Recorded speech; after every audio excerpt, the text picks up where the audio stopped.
இயேசுவின் அழுகையை மாற்றக்கூடிய சக்தி நம் ஒவ்வொருவரிடத்திலும் இருக்கிறது. கிறிஸ்து இயேசுவில் அன்புமிக்க சகோதர சகோதரிகளே, இன்று நாம் தாயாம் திரு அவையோடு இணைந்து பொது காலத்தின் 33ஆம் வாரத்திலே லூக்கா நற்செய்தி 19ஆம் அதிகாரம் 41 முதல் 45 வரை உள்ள இறை வார்த்தையிலே ஆண்டவர் இயேசு கிறிஸ்து இன்றைய நற்செய்தியின் வழியாக அழுகையை மாற்றக்கூடிய ஆற்றலும் சக்தியும் நம் ஒவ்வொருவரிடம் இருக்கிறது என்பதை அவர் சுட்டி காட்டக்கூடியவராக இருக்கின்றார். எப்படி என்று பார்க்கின்ற பொழுது, இன்றைய நற்செய்தியில் ஆண்டவர் இயேசு கிறிஸ்து எருசலேம் நகரனுடைய அழிவை பற்றி நினைத்து அவர் கண்ணீர் விடக்கூடியவராக இருக்கிறார். ஏனென்றால் அங்கே இருக்கக்கூடிய அந்த எருசலேம் நகர் முற்றிலுமாக அழிக்கப்படும். அதே போலவே அங்கே இருக்கக்கூடிய அந்த ஆலயமும் கூட ஒன்றின் மேல் ஒன்றில்லாத அளவிற்கு முற்றிலுமாக அழிந்து போய்விடும் என்பதை ஆண்டவர் உணர்ந்தவராக இருக்கிறார். ஏனென்றால் ரோமை படைகள் நகரை சூழ்ந்து முற்றுகை போடக்கூடியவர்களாக இருப்பார்கள். மக்கள் பட்டினியால் துன்பப்படுவார்கள். ஆலயம் இடிக்கப்பட்டு ஒரு கல்லும் மேலொரு கல் நிற்காத நிலை ஏற்படும் என்பதை ஆண்டவர் முன்கூட்டியே அறிவிக்கக்கூடியவராக இருக்கிறார். இந்த நிலைமையெல்லாம் பார்க்கின்ற பொழுது இயேசு கண்ணீர் வடிக்கக்கூடியவராக இருக்கிறார்.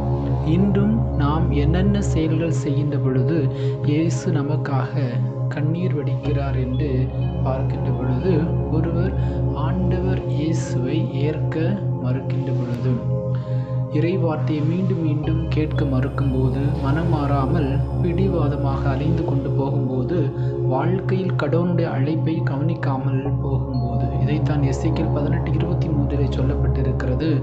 அவர் தீர்ப்பில் மகிழ்பவர் அல்ல, மாறாக மீட்பில் மகிழ்பவராக இருக்கிறார். இரண்டாவதாக, கடவுளின் பிள்ளைகள் வழி தவறி பாவத்தில் சிக்கும்போது, பாவத்தில் விழுந்து அதிலேயே தொடரும்போது, மனமாற்றத்தை ஏற்படுத்தாமல் இருக்கின்ற பொழுது, தன்னைத்தானே அவர்கள் அழித்து கொள்கின்ற பொழுது இயேசுவின் இதயம் நொறுங்கக்கூடியதாக இருக்கிறது. இதனை 1 யோவான் 2ஆம் அதிகாரம் 1 இறை வார்த்தை, நீங்கள் பாவம் செய்யாதபடி நான் இதை எழுதுகிறேன் என்று குறிப்பிடுகிறார்.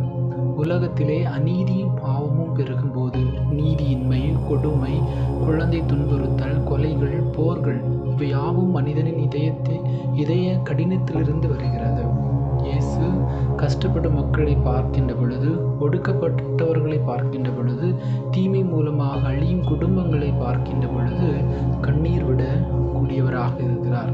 மனித துன்பத்தில் அவரின் இதயம் இன்னும் கரையக்கூடியதாக இருக்கிறது. அதே போலவே விசுவாசிகள் நன்றி இல்லாமல் வாழ்கின்ற பொழுது, ஆசீர்வாதத்தை ஆசீர்வதித்தவரை விட அதிகமாக நேசிக்கும் போது, கடவுளினுடைய இரக்கத்தை இயல்பாக எடுத்துக்கொள்ளும் போது, கடவுளை மறந்து அகந்தையாக வாழும்போது இயேசு இன்னும் கண்ணீர் விட கூடியவராக இருக்கிறார். அதே போலவே ஒருவர் மற்றவர் சண்டையிடுகின்ற பொழுது, பிரிவுகள், போட்டி, பொறாமை, ஒருவரை குற்றம் சொல்கின்ற பொழுது இயேசுவின் இதயம் நொறுங்கக்கூடியதாக இருக்கிறது. கிறிஸ்து இயேசுவில் அன்புமிக்க சகோதர சகோதரிகளே, இன்றைய அன்றாட வாழ்க்கையிலே நாம் எப்பொழுது எல்லாம் ஆண்டவரை விட்டு பிரிந்து பாவம் செய்கின்ற பொழுது, தீய பாதையிலே நடக்கின்ற பொழுது, தீமைகள் செய்கின்ற பொழுது,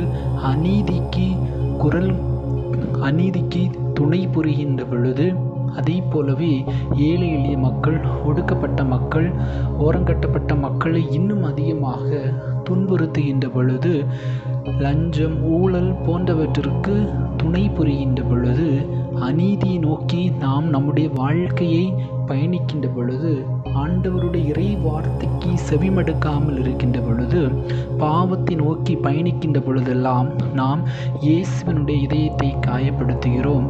இயேசு மீண்டும் கண்ணீர் விட்டு ஒவ்வொரு நாளும் நம்மை பார்த்து அழக்கூடியவராக இருக்கிறார். அதற்கு பதிலாக நாம் பிறரை அன்பு செய்கின்ற பொழுது, பிறரை ஏற்றுக்கொள்கின்ற பொழுது, பிறருக்கு உதவி செய்கின்ற பொழுது, பிறருடைய தேவையிலே உடன் இருக்கின்ற பொழுது, இன்னும் நம்மை பார்த்து உதவி கேட்கக்கூடியவர்களுக்கு உதவி செய்கின்ற பொழுது, இன்னும் யாரெல்லாம் நம்மிடம் பகையாக இருக்கக்கூடியவர்களை மன்னித்து ஏற்றுக்கொள்ளக்கூடிய ஒவ்வொரு நொடி பொழுதிலும் நாம் ஆண்டவருடைய கண்ணீருக்கு நாம் அவரை ஆறுதலாகவும் அவரை அன்பு செய்யக்கூடியவர்களாகவும் மாற முடியும். எனவே இந்த நாளிலே சிறப்பாக நாம் இறைவனை நோக்கி மன்றாடுவோம்.